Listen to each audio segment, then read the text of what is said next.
Hello, ഞാൻ ഈ creeper plant വളർത്തിയെടുക്കാൻ തുടങ്ങിയിട്ട് 3 വർഷമായിട്ടാണ്. എന്നിട്ട് ഇപ്പോഴാണ് ഇതിലൊരു പൂവുണ്ടാവുന്നത്.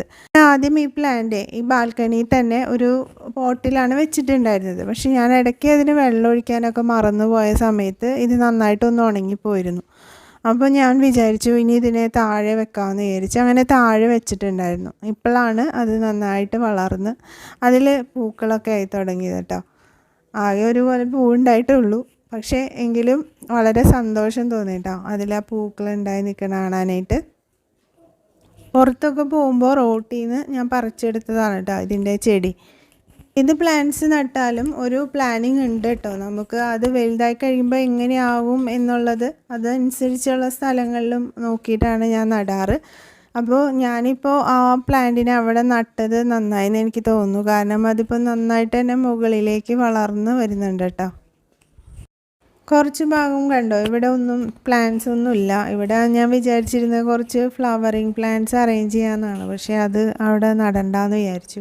പകരം ഈ ഒരു അംബർല പ്ലാന്റിനെ അവിടെ നട്ട് വെക്കുന്നുണ്ട് കേട്ടോ.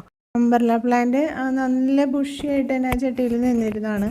അപ്പോൾ അതിനൊരു 3 എണ്ണാക്കി മാറ്റിയിട്ട് നട്ടിട്ടോ, 3 എണ്ണാക്കി തിരിച്ചിട്ട് ഇവിടെ അറേഞ്ച് ചെയ്തു. അങ്ങനെ എല്ലാം നട്ട് അതിന് വെള്ളമൊക്കെ ഒഴിച്ചു കൊടുത്തിട്ടോ. ഇനി അങ്ങോട്ടുള്ള മാസങ്ങളിൽ പ്ലാന്റ്സിനൊക്കെ നന്നായിട്ട് കെയർ ചെയ്ത് അതിന് നല്ല ഫെർട്ടിലൈസറും എല്ലാം കൊടുത്ത് നന്നായിട്ട് കെയർ ചെയ്യണമെങ്കിൽ എല്ലാ പ്ലാന്റ്സിലും നിറയെ പൂക്കളായിട്ട് നിൽക്കുന്ന ഒരു ടൈമാണ് ഇനി വരാൻ പോകുന്നതല്ലേ.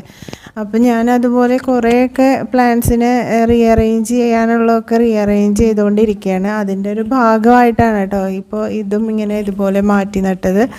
ബോഗൺവില്ല പ്ലാന്റ്സിൻ്റെയൊക്കെ കമ്പുകളൊക്കെ ഒതുക്കി കൊടുത്ത് അതുപോലെ അതിനെ നന്നായിട്ട് പ്രൂൺ ചെയ്തൊക്കെ നിർത്തേണ്ട സമയമൊക്കെ ആയിട്ടുണ്ട്. അപ്പോൾ ഈ ഭാഗം നമ്മുടെ ഇത്രയും ചെയ്തു കഴിഞ്ഞു.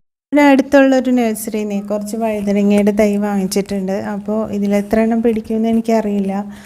നമ്മൾ അന്ന് നട്ട പീച്ചി ഇത്രേ ആയിട്ടുള്ളൂ കേട്ടോ. കാരണം അതിൻ്റെ ഇടയിൽ നല്ല മഴ വന്നിട്ടുണ്ടായിരുന്നു. അപ്പോൾ ആ മഴയൊക്കെ അതിജീവിച്ച് അത് ഇതുവരെ എത്തിപ്പെട്ടിട്ടുണ്ട്. അപ്പം ഞാൻ ഈ വഴുതനങ്ങേനെ ഈ ഒരു ചട്ടിയിൽ നടാമെന്നാണ് വിചാരിക്കണേ കേട്ടോ. കാരണം ഗ്രോ ബാഗിനേക്കാളും ബെറ്റർ ചട്ടിയാന്ന് തോന്നുന്നു. എടുത്ത് പൊക്കി വേറെ സ്ഥലത്തൊക്കെ വെക്കാനും ഒക്കെ എളുപ്പം ഈ ചട്ടിയാണ്. അപ്പോൾ ഉള്ളതിൽ ഏറ്റവും വലിയ ചട്ടി നോക്കി എടുത്തിട്ടുണ്ട്. അപ്പോൾ നമുക്ക് ഇതിൽ എന്തെങ്കിലും വളമൊക്കെ ഇട്ട് കൊടുക്കാനും ഒക്കെ ഉള്ള സ്പേസൊക്കെ ഉള്ള നല്ല വലിയ ചട്ടി തന്നെയാണ് കേട്ടോ എടുത്തിട്ടുള്ളത്. അങ്ങനെ ഈ 6 വഴുതനങ്ങ തൈയും നട്ടു. ഓർക്കിഡിനെ ആ പഴയ ചട്ടിയിൽ നിന്ന് മാറ്റിയിട്ട് ഒരു പുതിയ വലിയ ചട്ടിയിലേക്ക് മാറ്റി കേട്ടോ. ആ പഴയ ചട്ടിയിൽ ഇരുന്നിട്ട് ആ സ്ഥലവും പറ്റുന്നില്ല എന്ന് തോന്നുന്നു, അതിൽ പൂക്കളൊന്നുമില്ല. അപ്പോൾ അതിനെ മാറ്റിയിട്ട് പുതിയൊരു ചട്ടി